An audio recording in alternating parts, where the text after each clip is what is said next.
Again, good afternoon. Thank you for joining this webinar and for being on time.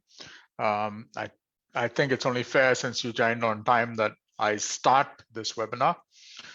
So today, this is on a training program that ARTC is rolling out on embarking on manufacturing digital transformation.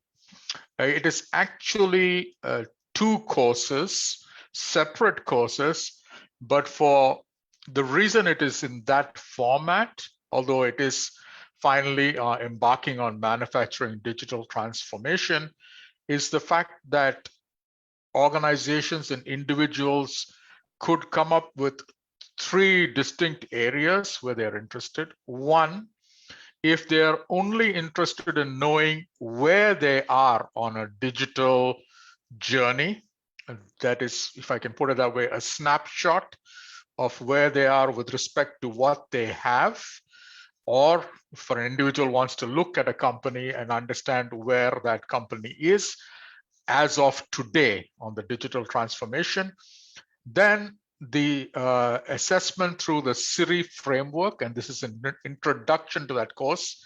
I'll go through it in a bit of detail in a little while. That would be appropriate.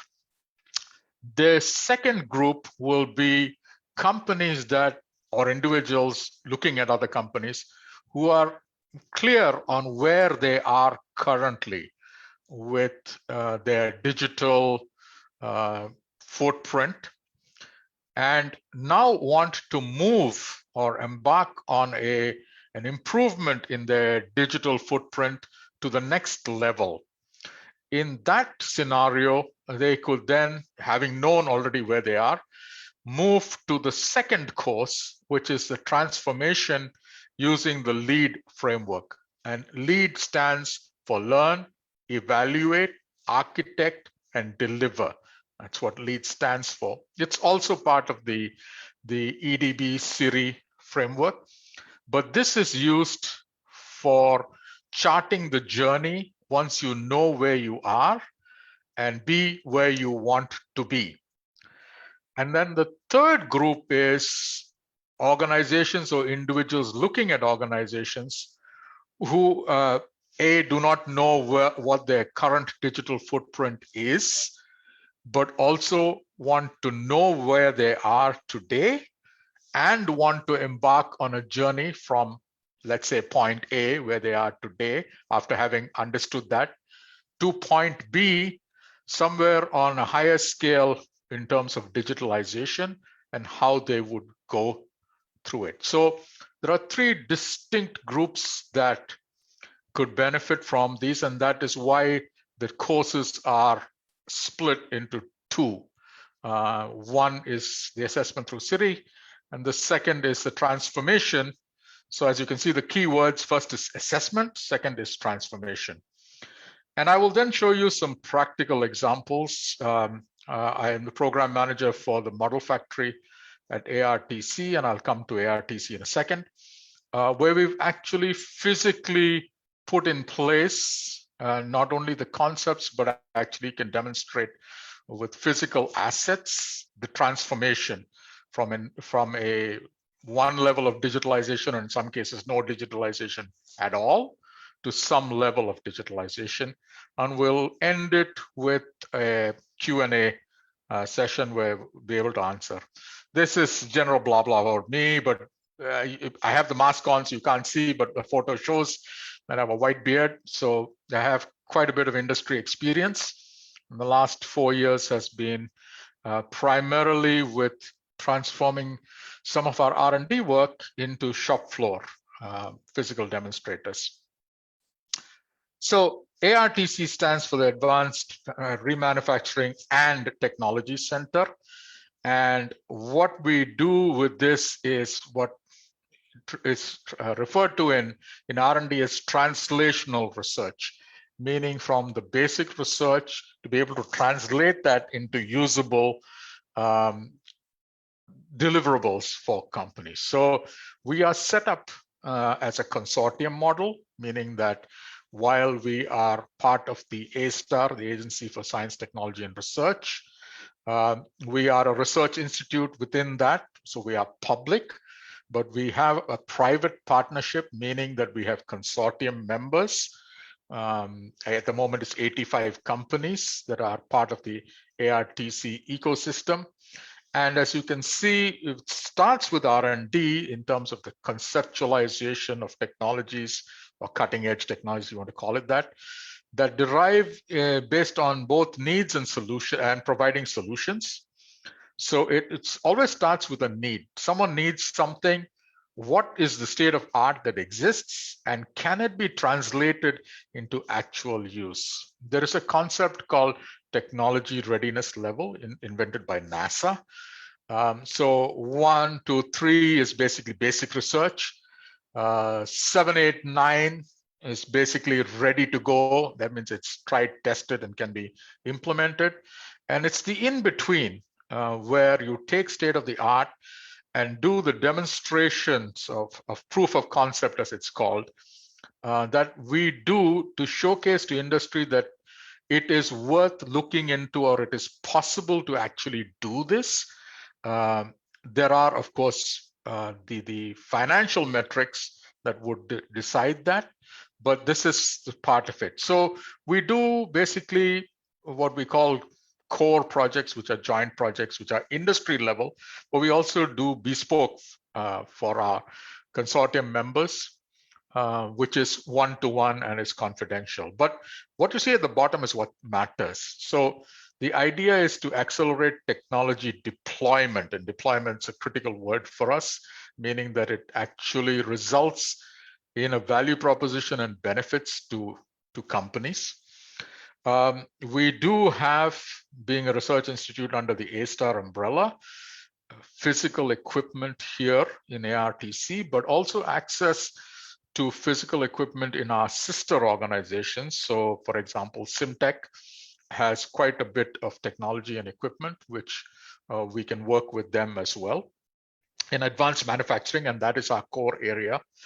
And now to be able to use that to propagate the technologies that we've worked in by training in advanced manufacturing. And so while this webinar is about digitalization, we also are offering training in advanced remanufacturing as well as automation. We have a summary. So this is our this is ARTC. When I say our industry expertise, I am going to focus for the sake of this webinar on two groups: the virtual manufacturing group and the digital manufacturing group. If I can just put my this and this. However, the other groups do use digitalization. As for example, the additive manufacturing industrialization, which is 3D printing primarily. For example, uses manufacturing execution systems and enterprise resource planning software that was basically developed in the virtual and digital manufacturing groups, and they actually use that to improve their digitalization of their processes. The same occurs with intelligent product verification in terms of augmented reality for maintenance, which you can see here at the bottom, which are primarily digital technologies. And that goes on throughout. Data-driven service enhancement, for example, is where we have worked with an SME to be able to digitalize their equipment to provide connectivity. The idea is to be able to use data to arrive at solutions, but also to connect it to the cloud so that they are able to use the power that exists in the cloud in terms of software that can help with analysis of data, etc. But this is where digital technology can be used. Now, coming to this area of digitalization, we are in what is called now Industry 4.0. The earlier industries didn't actually have a name as such, but we worked backwards. So now that we're Industry 4, this is the progression from Industry 1.0 in the late 18th century, where basically human muscle was translated with the use of mechanical production through steam power. So the steam engine, the factories for making clothes, etc., yarn, all this was driven by steam power. Then in the early 20th century, the advent of mass production and then using electrical energy. The third industry revolution, as I said, these are names we gave it now after we have the fourth industry revolution. In the early 70s was the automation, which very often is mistaken with Industry 4, but it did start in the third industry revolution, primarily driven by IT, chips, and electronics. And now we're in Industry 4.0, which is the merging of the virtual, primarily data, with physical assets. And the key disruptive technology drivers are advanced robotics. So for example, collaborative robots is something that is more of a Industry 4 rather than Industry 3, whereas industrial robots are more of an Industry 3. The ability, because of improvements in computing and computing power in terms of big data analytics, the data has existed for a long time, but the ability to capture and then analyze and make decisions based on that is now we are capable because of the advances in compute technology. The industrial Internet of Things, so things like sensors that allow us to capture data, which in past times we were not able to do. Augmented reality, we have actually done projects on this specifically to help for maintenance, both for on-site maintenance of helping personnel, where you augment on equipment, as well as remote, where the expert may not be physically present in your facility, but you can, using augmented reality, allow them to understand better and then be able to guide you. Horizontal and vertical digital integration. Horizontal means in the supply chain, primarily from your supplier all the way through to your customer. And vertical is within the facility, the factory. So it's up and down the chain from ERP down to the equipment on the shop floor and the sensors that exist on them. And the integration of that digitally is what we mean by that. And industrial additive manufacturing, which most people understand as 3D printing, although technically there is an additive and a subtractive manufacturing. That is, after you add material and to create the 3D, you may need to subtract some material so that it meets the requirements. So these are the disruptors. And the differentiator is that the speed of change, and now in Industry 4, as you see, it took almost slightly more than a century from Industry 1 to 2. It took about 5-6 decades to Industry 3. It took about another 3 decades. So you can see that the gaps are getting smaller. What it means is that things are changing constantly and rapidly. So the cost rationalization, there are 2 reasons. The one is, of course, and this you heard have seen from our government agencies as well, that there is a drive towards digitalization in industry, because that would be a differentiator for industries in Singapore, given the fact that we have fairly advanced infrastructure that would allow us to be able to leverage on the capabilities of digitalization. And the question would be, why ARTC? So there are a couple of things. The first thing is that this course will be co-delivered by ARTC and one of our members, TÜV SÜD. And the importance to point out here is that TÜV SÜD was the organization that worked with EDB to create Siri. And Siri, in case anyone doesn't know it, is a Smart Industry Readiness Index. It is our national framework to define what each, and they call it bands, but basically where you are on a digital capability. And as I said, TÜV SÜD was the organization that worked with EDB to create it. There were obviously interactions with very many people, but this was the agency that was involved. And we will be co-delivering this course. The second thing is that there is a model factory at ARTC, and it's a physical entity. So we have a virtual manufacturing lab, and I think I've got it in a couple of slides. There are physical assets that show how you can transform, assuming that you want to go down that path, and the options that you have. So this will be part of the course.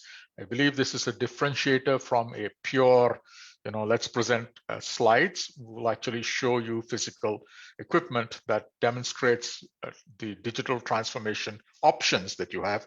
As I said, there will be a business case that you will need to make, that there is a value proposition to transformation, but as I said, we will show you some options. The approach, the commonality for both courses, and they are two different courses. There will be a classroom training involving the concepts via lecture. There will be group discussions and case studies based on experiences that we have. And as I said, there will be a demonstration via the physical industrial demonstrators. Assuming that the present pandemic conditions allow, at the moment, it's not going to be the case physically, but we do have being a digital organization, we do have an entire virtual tour of our facility. So if it comes to that, we will use that. It is virtual, so it's quite realistic, and we can stop at any point, look at equipment, go in, come out, go back to whatever granularity you want, and be able to answer your questions. So that will happen. You will actually see our physical assets, either by physical presence, if the pandemic conditions allow us, or my gut feel right now, based on the first course being on the 20th and 21st of September, that it's unlikely we will be allowed to bring a group into the facility. But as you can see there, that's a commonality. Specifically on the assessment course, which is on the 20th and 21st of September, you will understand the Siri methodology. We'll go through it in great detail, the 3 building blocks, 8 pillars, 16 dimensions to assess, so that you understand, basically, if you want to call it a balance sheet, a snapshot of where you are right now. You will also understand what it means to move up in terms of being more digital, what that would entail, what kind of characteristics you would need to demonstrate to move up that readiness index. That would be the first course. As I said, assuming that you either know or you are now clear on where you are, and you decide that you want to move forward and actually embark on a digital transformation journey. The second course, which is the transformation course using LEAD, again, part of the Siri framework, which is on the 5th and 6th of October, will actually go through the requirements of how you could do that. Siri would tell you what the end state would look like if you decide to go on a journey. And this would tell you how to do it. So you learn about best practices available. As I said, the Model Factory is one of those sources. There are many, many other sources. There are a number of companies in Singapore itself that have parts of the digital transformation concepts available, and have products as well, for that matter. Then you would be able to evaluate and be able to make a judgment call on which portions are relevant to you and make business sense for you, because there must be an outcome to any digitalization journey. Then you would architect your solution, and this is basically deciding what it is you want to do, who could support you, what level of investment would be required. You would architect a solution. And of course, the most important thing, and this is one of the areas where many companies do not take that final step, that the important is to deliver, and deliver so that you do 2 things. One is that you validate that a digital transformation makes sense, and second, that you're able to sustain it. It's not a one-off activity that you do and then it's difficult to sustain. So that's what the LEAD course would do. As I said, I would show you what we have. These are physically existing. So in the case of additive manufacturing, we do have a line, but the digitalization part of that is the use of manufacturing execution systems and a PLM system, product line management system, that coordinate and have some advantages. We have a virtual manufacturing lab, which has 3 basic technologies of virtual manufacturing. One is the ability to scan and do virtual layout planning. The second is virtual training. And the third is digital twinning. All of these are demonstrated, and we will show that either physically or via a virtual model when we do it. Intelligent machining is of use for anyone who has to maintain equipment, because it is the methodology to do predictive maintenance by and large. It also has repercussions for OEE, overall equipment effectiveness, which allows companies to determine their future when they need to expand or etc. It builds the case where the OEE is maximized, and if it's not, it will basically look at how you maximize it. The manufacturing intelligence control room is basically the digitalization of a process that exists in all factories, the ability to look at where they are every day in their production. The difference here is that this is real-time updating constantly, but the dimension that it adds is the ability of using software to enable data-driven decision-making. We do have a lean line, manufacturing line. It is a small line, but the idea is to showcase options for Industry 4.0 upgradation. So for example, certain manual processes there is a business case to be looked at. You can use collaborative robots. These are useful when you have low volume and a broad mix of products that you need to do. These are convenient machines for that kind of situation. We have autonomous logistics systems, going to be very relevant in the future, maybe not right now, but for material handling, as it gets more and more difficult to find people for material handling, or you are in confined spaces where forklifts are not an option. These autonomous logistics systems or autonomous guided vehicles are an option. We have one that is IoT enabled. We did that, so we can show you that. And then there are 2 others that are there: the augmented reality for manufacturing and remanufacturing, which I explained a little bit earlier. It's the ability to use AR technology to assist your maintenance workers so that they do the job correctly. It also allows for remote maintenance, where you need to consult an expert who physically is not available, which is getting very relevant in today's pandemic world. And the last is smart quality management. It's basically the use of IoT to reduce the time before you find out that perhaps your quality is not what it should be, which would, and the value proposition here for companies is that you would therefore reduce, because you could fix your systems or your equipment so that you avoid rework or you avoid scrap. So this is just what we have actually done, what I just explained it. We have done it over time. We've demonstrated it at 2 ITAPs. ITAP, Industry Transformation Asia Pacific, is the Asian version of the Hanover Messe Fair, which is where Industry 4.0 was coined as a term. And it is the biggest Industry 4.0 fair in the world. And there is an Asian version done in Singapore, physically done in 2018 and 19. So we demonstrated a Mini Factory 1 in 2018 ITAP. 2019 was, we demonstrated this at the with TÜVSÜD actually, both in ITAP.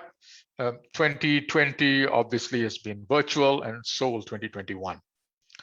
The last bit is then obviously, like anything else, there has to be a value concept to this.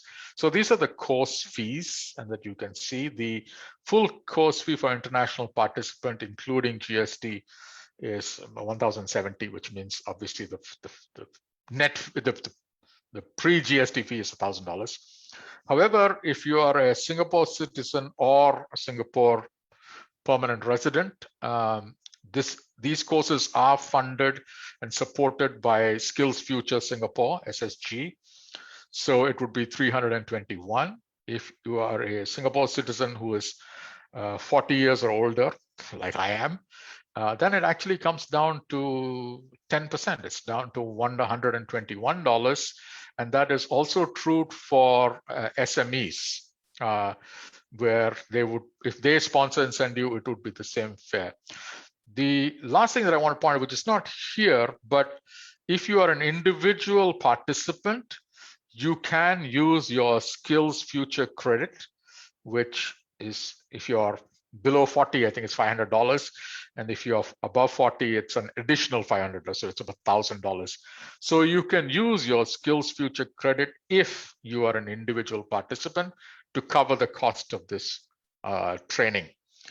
And with that, I think I've come to the end of the presentation. As I said, there are 3 cases for why you would take either one or both courses, and that depends on you or your organization.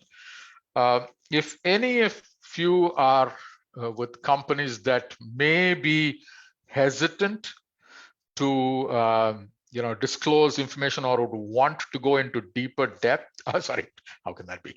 Into more depth about the digitalization transformation, you could approach us and we could consider doing a course just for you under this framework, but it would depend on what it is that you want to do. But it's a conversation we can definitely have.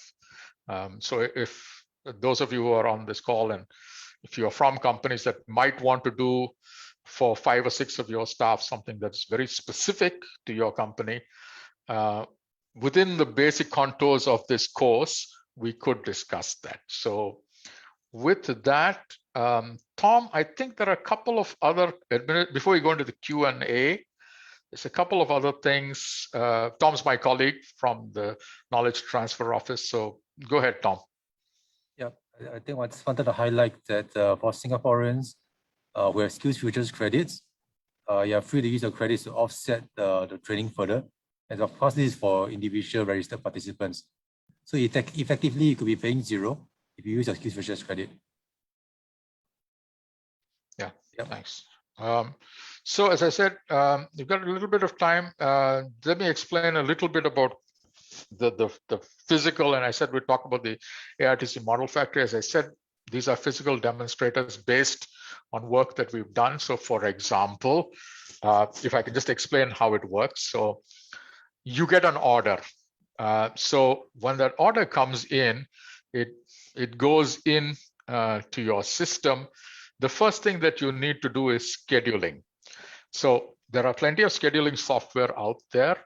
What we've done is to figure out, how do you put in opportunistic orders? What does it do to your scheduling? So let's assume that someone comes in, a customer comes in and says, yeah, I'll give you an order for 100 widgets, let's say 100 widgets, but I want it in 3 days.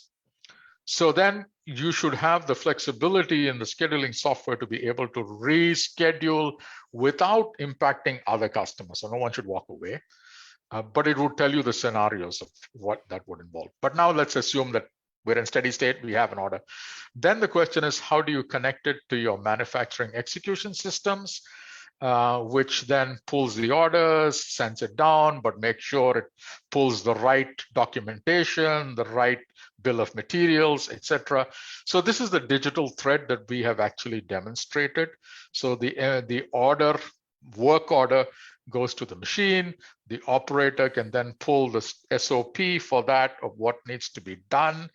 And then when he or she completes that, the system knows that that is moved on to the next. The AGV is the autonomous guided vehicle is connected. So you know the transit time when it's going to the next station. And then same thing happens. There's a new SOP, you know what it is. There are quality alert systems. This is the use of the digitalization backbone, all of which we can demonstrate here at ARTC, because we've actually done that. And then it goes in to the warehouse ready for shipment, which then decrements goes back into your resource planning system, and could be even a spreadsheet, but it tells you that, okay, this job order is now done, and there are 4 units sitting for customer X in the warehouse, and then you can pull it and ship it. And you can even track that. I mean, DHL or FedEx all do this based on barcodes. You can track them anywhere in the world to know what they are. So this is what digitalization brings. And this is the process that we've actually done on a very small scale, albeit because we don't produce a lot, but we do go through that entire digital thread in ARTC, and we can demonstrate. And what we can bring to you is what happens when you do this. So for example, we have used 3 different MES, manufacturing execution systems, primarily to showcase the options that are available. One, all of them, by the way, are members of the ARTC consortium. So depending on the functionality you need, the more functionality, the costlier it is, but you can get MES that can do a lot of things. You have to pay a higher cost. It's an option that you would do based on your business case. But we have demonstrated all 3 because we need to provide options to people who come and see our model factory, that these suite of options exist. You have to tailor it into your particular business case. We do not ask what your particular business case is, but we give it to them to understand. We provide, for example, to show you how you would pick an MES, a manufacturing execution. What are the criteria on which you pick? Basically, it would help you to create a request for quote, a RFQ, request for quote. And then you would use that and send it out to vendors, and then they would come back. And this is based on our experience doing this for 4 years now in digitalization. And that's some of the differentiators we think that we bring to the table with respect to digitalization. And as I said, my co-partner for delivering this will be from TÜV SÜD, who's not only from TÜV SÜD who created it, but is also a certified assessor for Siri. So they're aware of the, and by the way, we did an assessment of the model factory. TÜV SÜD did it for us. So we're aware of what goes on to be assessed. So we can bring those kind of real world examples to you when you come for the course. And with this, I think I'll shut up for a while and I welcome any questions that you have. Murali, I Yes. believe we have a question from Tina. She's asking how many trainers are there in this module? There are 2 trainers. Sorry. Yeah, and also how many days is each module? So yeah, go ahead. Thanks. Thank you for the question. There will be 2 trainers. I will be one, and that's primarily on the how we implemented digitalization in the model factory, because I was the program manager for the full program. And Dr. Antonio from TÜV SÜD, he's the managing consultant for Siri in TÜV SÜD. He will be my co-deliverer in the part. So there'll be 2 trainers. Each course is 2 days. As I said, the Siri course is on the 20th and 21st of September. They're full day courses. So 9 to 5:30 around that. Depends on the case studies and the questions that you have, because we do want to answer whatever questions you might have. So it might extend a little bit. That's fine for us. And the lead, which is the actual transformation course, is on the 5th and 6th of October. It'll be the same 2 trainers, myself and Dr. Antonio from TÜV SÜD, and the same timings, 9 to 5:30. At the moment, it is planned to be virtual, given the safe management measure requirements of inability to bring people into the facility. If we run a separate course in the future, which we're not sure of yet, and perhaps things will change, maybe it'll be physical, but for this, it is planned to be virtual. Okay. Okay, right now I'll be releasing the post So everyone, if you could just answer the poll questions. So we want to find out, get some feedbacks from the participants today.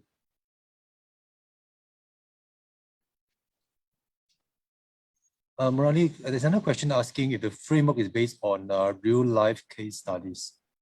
So it is, when we say real life case studies, obviously the case studies where we have done this with some of our consortium members is confidential, so we will not use that. However, the case studies will be based on the research topics that we did. So for example, when I mentioned the manufacturing execution system, a case study of how do you choose a manufacturing execution systems. So that is based on the real case study in terms of what we will not have is the financial dimension, but in terms of the criteria, what should an MES be able to do? We will go through that. So there are about 16 or 17 different criteria. And we will then ask the participants in their own real world, which criteria are important to them, and then they'll be able to connect it to a level of MES or manufacturing execution system they can do. There will also be case study, for example, on how do they choose a DAQ, which is a data acquisition system. There are many data acquisition systems in the market. They obviously vary in cost. They can go from 500 to 800 Sing dollars to 12,000, 13,000, depending on the functionality they have. Some have edge analytic capability. Those kind of case studies we will do. It won't be specific. On the other hand, having said that, and based on our experience, we are more than willing, if the participants are willing to bring case studies, to be able to use that. If they are comfortable with releasing that kind of information so that it is relevant to them, Antonio and I are more than willing to use that to demonstrate options that exist for digitalization, or where they stand and kind of issues that might arise based on our experience.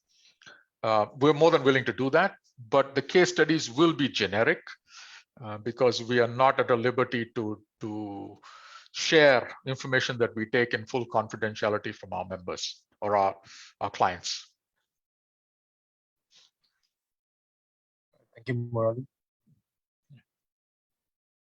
Are there any more questions from the participants, attendees today? Murali, I have a question. For participants who would like to actually integrate Industry 4.0 within their organizations, do you actually do consultations if they need the C-suite CEOs to actually come in and make decisions? Do you actually hold consultation sessions with them to help them integrate? So we do not do consultations right now, but having said that, with our members, we are able to guide them. So that part of it is okay. It's based on experience. If you talk about pure consulting, we don't do that. We are a public organization. But having said that, so for example, if you want an assessment done, TÜV can do it. They are certified assessors. I know that depending on the kind of companies, like Enterprise Singapore did support about 300 companies initially to do a Siri assessment. I do not know if that is still valid, that program. So that is, there are certified assessors. Symtech, our sister organization, we both are in the advanced manufacturing. In fact, we're managed by the same management. Symtech does have assessors that can come in and do a couple of things that are important. One is to help you define roadmaps. They can do that. And secondly, they could also probably help mostly with SMEs, but they could help with some of the digitalization. We can do that as well. So if the question is specific to a C-suite folks coming in and talking to us, yes, by all means. If they're an SME, even more so. But for our members, we do that. ARTC consortium members. We have done what we call bespoke courses. It's more of a course which then ends up in certain projects that we do to support them. But so it's not a straight answer in the sense that we're not consultants. We do have the expertise, but we primarily do it through bespoke either projects or courses. Thank you, Murali. You mentioned bespoke, so you're able to run this class on a corporate company only basis, right? Yes, we are able to. What that would mean is that we would still go this, but it wouldn't be generic. So for example, when I do Siri, we talk about band 1, band 2, band 3. Now we would put your information into it so that it becomes more clear to you. It isn't that I'm connected from the shop floor to ERP, for example. It would be very specific of what MES, what PLM, what sensor. It would become very specific to them. We would work with them to do that. We have done that, but primarily for MNCs. And by the way, that, to answer the other question, is that's what led to us then supporting their implementation projects by us not doing it, but then guiding them when they were doing it as to the digitalization issues and things that they would have to look at when they were doing it. Okay. Murali, in your opinion, who are the best candidates to come for this program?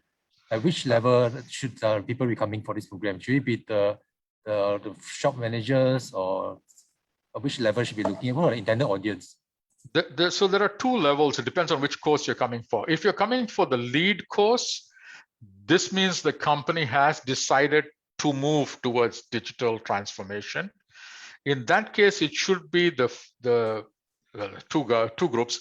The one I'm primarily talking about, manufacturing people. It should be the engineers and the shop floor managers who are tasked with implementing digital transformation. So here we're talking about companies that have said, we want to transform, but we're not quite sure what to do, right? So there's where you need what I call the domain expert, the engineers and the shop floor managers who understand the processes, but not quite sure of the digital options that exist. So they know their process, they know how to manufacture whatever it is they're manufacturing. How does that dovetail with a digital technology? So for them, that makes sense to understand it, to understand A, whether it can be done well, or what are the issues with doing it. B is for any individual who wants to increase their skills. Either they are thinking of becoming consultants, or they want to join a company that is doing digital transformation or strategy or whatever, where they are able to demonstrate and show that they understand digital transformation. So it depends on the individual or company, both work. There is a third case, which is primarily for the Siri program, not so much for lead. And there I would think for SMEs, it's senior management, so that they understand what are the options to digitalize. Should I digitalize at all? That's the first thing to understand. And it's a function of their sector, and some sectors are very digitalized, semiconductors, and some are very less digitalized and don't need to be, simply because that's the industry landscape for this sector. For their senior management to understand. And somewhere, even there is low level of digitalization, some might do it because it's a competitive edge. I can offer something that my competitors cannot offer via digitalization, understanding patterns, or even saving money on how I buy my inputs. So that I understand, I factor for seasonality, I factor for changes, for disruptions, which requires very quick decision making, and data allows it. It's a competitive edge. I mean, I'm not stuck with a lot of inventory when I shouldn't have it at all, because I know now based on digitalization. So there is that third group of senior management, but that's more for people who are deciding where they are and whether they want to go, the more of the decision makers on the digital transformation. So basically, anyone who's interested in digitalizing their organization or equipping themselves with understanding what digitalization involves, if you're an individual, can join this course. you so much, Ronnie. If anyone has any questions, feel free to raise your hands, and we will unmute you. Or you can always type in the chat box. We can take your questions from there. Feel free to ask any questions, please. Yeah, Tina asked a question about 4 days in total. If you do both courses, they are 4 days in total, but each course is 2 days. Yes. So it's a function of what you want to specialize or learn about. Please, Can I go ahead. Yeah, basically, I already went through the advanced manufacturing, but like you have earlier said, it's very holistic, generalized, right? So at the end of the day, I don't think it's like so clear. So I wanted to check with you in my scenario, if I have to go through your 2 modules, which I don't mind, 4 days to spare, do you think it will benefit me that is very clear to be like on the implementations? I'm very particular in like going through the with A-star. That means at the end of the day, I must be a practitioner to really understand how to roll out the thing in our existing real business. Yeah, so you would, 2 things. So since we're going to show you the practical, you would, 1, learn what it takes to do it. So for example, as simple a thing as how do I get data out of a machine? I have options, sensors from $50 to $5,000. What would I choose? You would know how to do that. What are the criteria? Now, again, that is still generic. Now, the question is, you would know, let's assume you're a company for the time being, you would know on each of the dimensions where you are in terms of technology, because they are very specific on what a band means. You would, therefore, there'll be first as I call it, a balance sheet. You would know exactly where you are. For example, you can say that I can send the data from the machine only to the machine. I cannot send it anywhere else. You would know your band 1. Band 2 would be, I can send this data even to the cloud and be able to do analytics. So you would know the dimensions of where you are in the digital footprint. Yeah. Okay, so in short, you're trying to tell me that can go into more engineering base, which I want to. Practical examples, yes. The theory part, because I have to say, the theory part I already went through already. I know what is it about, but I want is to implement, also know the dollar and cents, and then how is it done, how complex is it, or how simple, that sort of things. Okay, so I don't want to give you the wrong impression. The dollar and cents is not going to be there because we don't have any dollars and cents. I mean, I can tell you what it costs, but I do not know if it's a value proposition for you because I don't know your financials. No, I can do my research, but you just can tell me, like just now you already say already, it can actually vary from $50 to 5,000. Yes, that we can tell you. Yes, data acquisition systems, sensors, roughly how much software would take. Because A-star, I know quite a lot of people in my past decade of business. So can I know who are the trainers' background, like yourself, and also just now you mentioned another trainer? Who is it? Is it Antonio is the managing consultant for TÜV. Oh, TÜV. Then yes. It's a consultant. It's not an engineer based. How about the other trainer, yourself? No, myself, I'm an industrial engineer. I have 30 years working in MNC, implementing Factory of the Future. And for the last 4 years, I am the senior program manager for the Model Factory, responsible for the Model Factory at ARTC. Okay, good. The other thing is that I want to ask, after this course, right, can I say that I'm able to do the modern, A-star used to have the tagline Model Factory, right? It fascinated me. So can I say that I'm also doing a Model Factory for my real business? So the Model Factory is a demonstrator of technologies. You will, I don't know whether you can say you'll be able to do a model factory. You'll be able to think about it. The concept that I want to learn. Yes. You can see, you can look at the dimensions of what a model factory is in terms of. Already, your A-star, the website is still very confusing. So I think I sit to the two more go through the 2 frameworks. But at the end of the day, I want to walk out is to say that I'm able to design a model factory for my business. You know what I'm trying to say? We can tell you how to implement certain technologies, yes, but not, I can guarantee you, I cannot tell you everything because the model factory doesn't do everything. Okay, Ken. I think you know what I mean, Ken. Thank you. Yeah. Thank you so much. By the way, Tina, it is a function of money. If you have enough money, yes, you can. Actually, all the way. We're showing it to very large companies. I'll be getting partners from overseas. I have overseas partner like China, Vietnam. No, I know, but it is still expensive. They asked me to construct the factory, the manufacturing plant in Vietnam now. But I want to go through the A-Star, which is our government first, the foundation first. So I'll be more clear. That's fine. I said you are free to ask as many questions as you want to get the answers that you want. Based on the model factory, which I ran for 4 years, I will give you the answers. No problem with that. You say that you are 30 years in the manufacturing, so I'm not worried. Because I'm trained by SMU or the guru also, to be honest. But because their module is 10 over lecturer, and then you come out of it, you just got a cert, but then it's still not clear how to implement, you know what I mean or not? Yes, I know. We've done it. I've done the factory of the future also before. Yeah.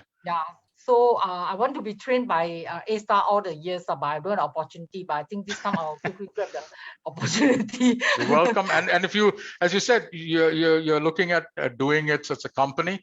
If you want, we can do one specifically to you where we sit down. I really appreciate do specifically. You can do it customly for me in my case, so that I got more specific, more clear, then go into to roll out.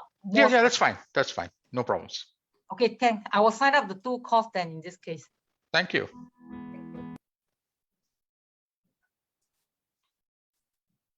All right. Thank you so much, Tina. Is there any more further questions from the ground?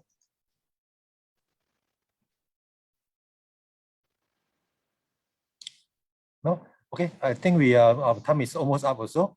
If there's no more further questions, I'd like to thank everyone for coming today. And we can wrap up our session now. Thank you so much. Thank you, everyone. Thank you very much for joining. Thank you all. Appreciate it. Hope to see you at the course then. Thank you. Yep. Thank you. Bye.